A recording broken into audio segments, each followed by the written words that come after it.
people of Los Angeles County will long remember the hours of fire and ruin. 60-mile-an-hour winds whipped flames through the area in the worst fire disaster in Southern California's history. 456 homes are destroyed. Former Vice President Richard M. Nixon douses the roof of his Brentwood home in an effort to save it from the Holocaust. Firemen worked around the clock battling the raging flames. Damage estimates are as high as $24 million. The $500,000 mansion of film star Burt Lancaster and the home of Zsa Zsa Gabor are destroyed, along with those of Joe Brown, Joan Fontaine, and Walter Wanger. Here and there, a chimney still stands, a small reminder of elegant mansions leveled by hungry flames.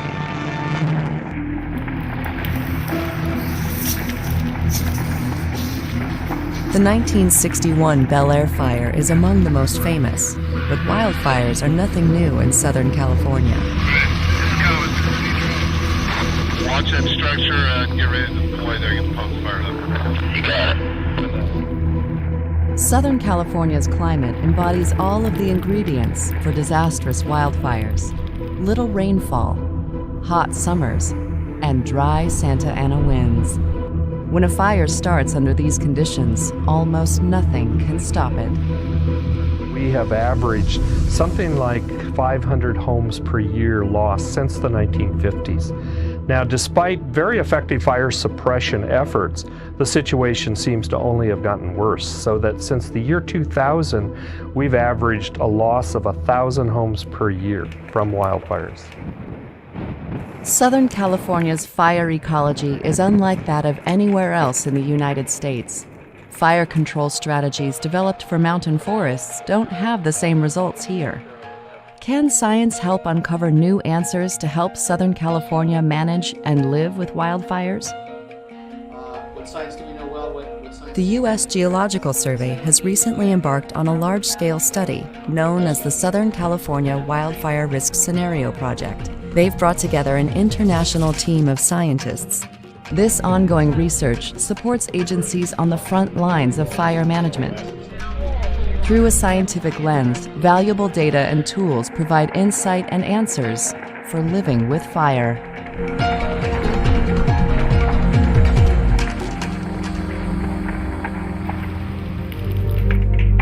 The goal of the Fire Risk Scenario Project is to reduce housing losses in the future and at the same time minimize wildlife habitat losses. The weather conditions that cause these fires occur every year. Thus, in Southern California, we need to change the way we look at fires. Nobody talks about trying to stop earthquakes. Wildfires require the same sort of approach. Scientists want to understand how fires are ignited and which factors that cause homes to burn can be controlled. For example, why do some communities burn and others don't?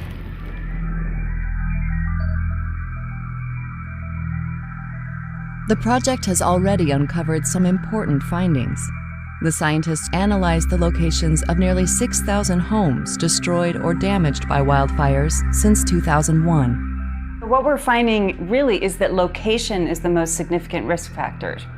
And the most dangerous locations are those along ridgetops, in wind corridors, Santa Ana wind corridors, as well as when there's really low housing density or the homes are scattered in isolated clusters of development.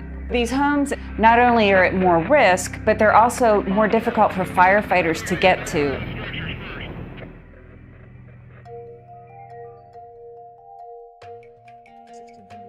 Some common assumptions about wildfires have also been challenged by new scientific findings. Chaparral is the predominant ecosystem in Southern California. These native shrublands are a unique, dynamic community of plants and animals. Scientists have discovered that standard fire control techniques, such as prescribed fires, may not be suitable for Southern California chaparral. When I first started work at the Santa Monica Mountains National Recreation Area in 2001, The park had had a 20-year program of prescribed burning. The objective of that burning was to provide wildfire safety to the local communities and also to promote the health of our shrubland ecosystems. But according to the National Park Service, neither of these outcomes was achieved. Research has now revealed that prescribed burning has no effect on the fire pattern in Chaparral.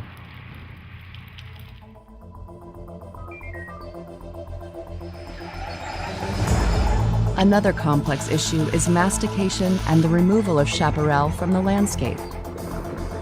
Mastication can be valuable for creating defensible space and fuel breaks to help firefighters protect homes, but scientists are trying to analyze its potential trade-offs.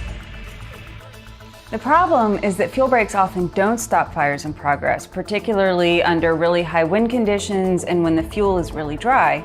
Our research has put some numbers and statistics behind this, and we're showing that fuel breaks really don't stop fires under these strong and severe weather conditions. They really only work when firefighters are present or under mild weather conditions. There are other questions about the effectiveness of chaparral removal because non-native weeds move in, which are much more flammable.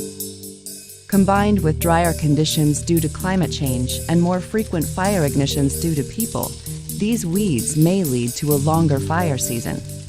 At the same time, native wildlife habitat is eliminated. The scientists continue to study how to balance the impact of chaparral removal and the necessity of fuel treatments.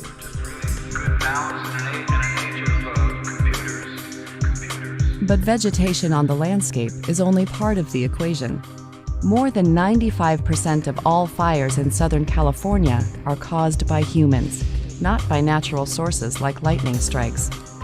Human factors have increased fire ignitions and fire frequency dramatically. Scientists are studying the options available for reducing human ignitions, such as those that start along roadways or by arcing power lines during high wind conditions.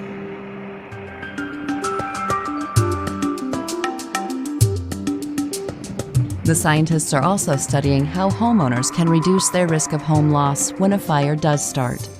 To be able to go look at how things were before the fire is phenomenal. This is a new thing that we're able to do this. They examined foot by foot, houses, yards around them, landscaping, accessory structures, even the landscape slope, and then analyzed what burned and what did not. This research is leading us to reverse our thinking about wildfires. Instead of the traditional from the wildland in approach, research results are telling us we need to think from the house out. Fire questions in Southern California are more complex than they seem, and project scientists have much more to investigate.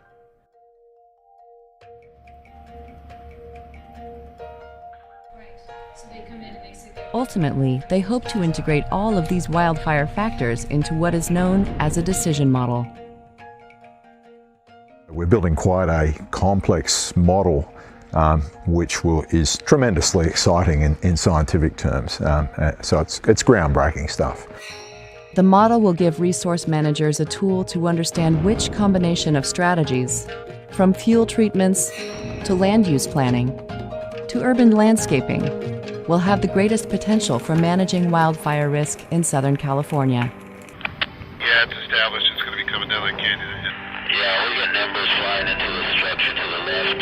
Any action or just keep moving. Southern California experiences the greatest fire losses of any area in the U.S. and perhaps even the world. In the future, how can we balance fire hazard and reducing the risk of fire hazards for humans, and at the same time maintain natural wildlands and for their intrinsic value as resources? Like earthquakes, Southern California wildfires can't be prevented, but the risks they pose to our communities and landscapes can be managed. So it's time to re-examine how we look at these problems to find out what is effective, so that dollars we put into prevent wildfire losses actually has a benefit, that we actually see a reduction in those losses in the future. The really important part about having rigorous scientific data to back up the recommendations that we make is because they are counterintuitive, because they run contrary to the way work has been done for 30 years. Led by the USGS, the team of scientists hopes to add to our understanding of wildfire factors. The resulting research can assist managers and planners in finding solutions to reduce the risk of home and habitat loss and help Southern California truly learn to live with fire.